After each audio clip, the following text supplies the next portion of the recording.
In this video, we're going to take our work with systems of equations one step further and look at what happens when we have systems of three equations with three unknowns. Now, much like systems of two equations, our goal is always to get this down to something that we can solve. So in systems of two equations, our goal is to eliminate one variable so that we had one equation and one variable that we could work with. In systems of three equations, our goal is still to eliminate one variable to then create a system of two equations with two unknowns, which by this point we're pretty comfortable with solving. So the first thing I always do with a system of three is label my equations 1, 2, and 3, because I'm going to be having a lot of different steps here, a lot of moving parts. It just helps to keep track of everything. And for this particular system, if I look at equation number 3, this is already solved for z, so I already have one of my solutions here. So now I need to think about how can I use this to eliminate a variable. Well, if I look at equation 2, we have 3y plus 2z equals 5. I know that z equals -2, since this is just z and y. If I substitute in that value for z, I'm going to get y by itself. So we have 3y plus 2 times -2 equals 5. 3y plus -4 equals 5. So 3y equals 9. And y equals 3. Now we need to solve for x. So pause the video, see if you can find the value of x. So the only equation that has an x in it is equation 1, so that's the one we're going to have to use here to find our last value. We substitute in the values for y and z, and then basically just simplify until we get an equation in one variable that we can solve, and we get x equals 9. In systems of two equations with two unknowns, we always write our answer as an ordered pair, x comma y. But in systems of three equations, we're always going to write our answer as an ordered triple, x, y, z. So for this equation, or system, our solution is going to be 9, 3, -2. And that's how we're going to always write our solution. Alright, for our next system, we don't have any solution given to us yet, so we're going to have to do a little bit more work to find our answer. Notice that we have, again, three equations, but each equation has a different combination of variables. So we need to find some way to eliminate one of our variables and get an equation in just two variables so that we can have a system of two that we know how to solve. So if I look at equations 2 and 3, I see that I have -2z and +2z. So I can eliminate there. So my first step is going to be to start with those two equations. Now, since equation 2 doesn't have a y term in it, I'm going to write that as +0y.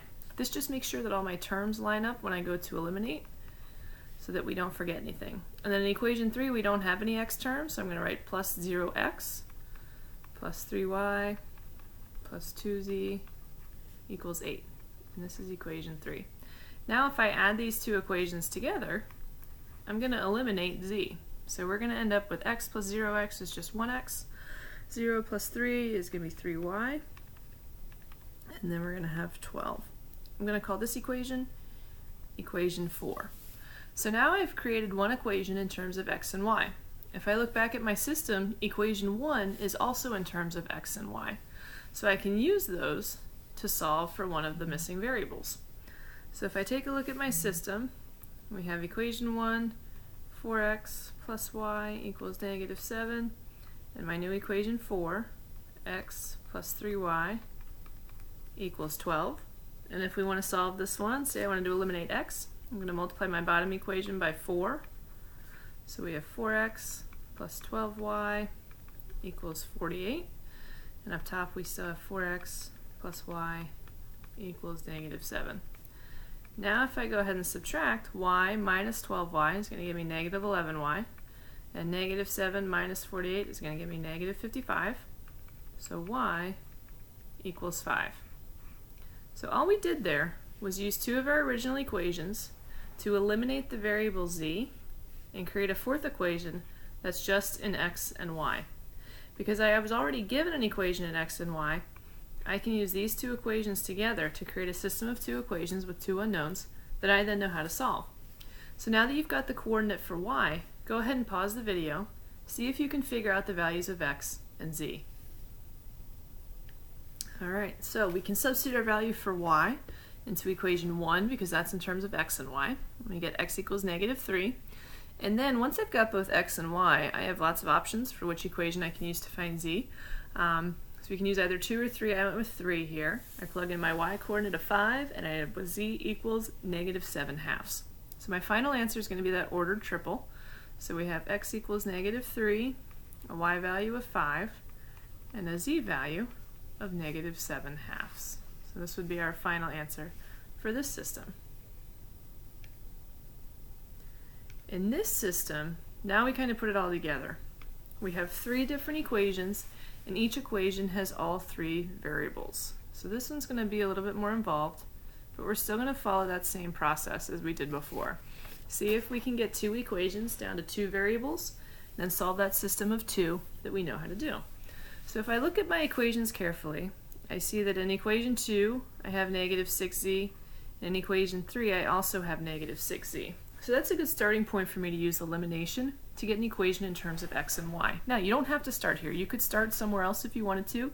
If you wanted to eliminate the y's from 1 and 2, or from 2 and 3, or if you wanted to do x, you're going to have lots of different options. So here, I'm going to start with equation 2 and equation 3. So we have 5x plus y minus 6z equals 19, and then -4x minus 6y minus 6z equals -20. Because those coefficients are equal, we're going to subtract the equations. So we end up with 9x plus 7y equals 39. And I'm going to call this equation 4. So now I have this equation in terms of x and y. My goal now is going to be to create another equation that only has x and y in it. You can use any combination of equations except for 2 and 3 since you've already used it. So you could use 1 and 2, 1 and 3. I'm going to go ahead and use 1 and 2.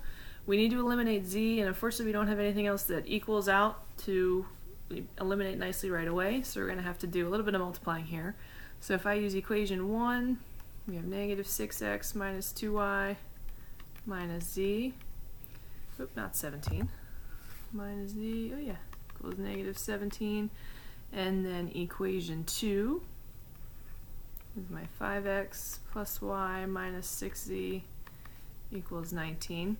Again, my goal is to eliminate z because I want to create an equation in x and y like equation 4. So in order to do that, I'm going to multiply my top equation by 6. So we're going to have -36x minus 12y minus 6z equals -102. And then I bring my other equation over. So we have 5x plus y minus 6z equals 19. And again, because we have equal coefficients, here we're going to subtract. So we have -36x minus 5x gives me -41x. -12y minus y is -13y.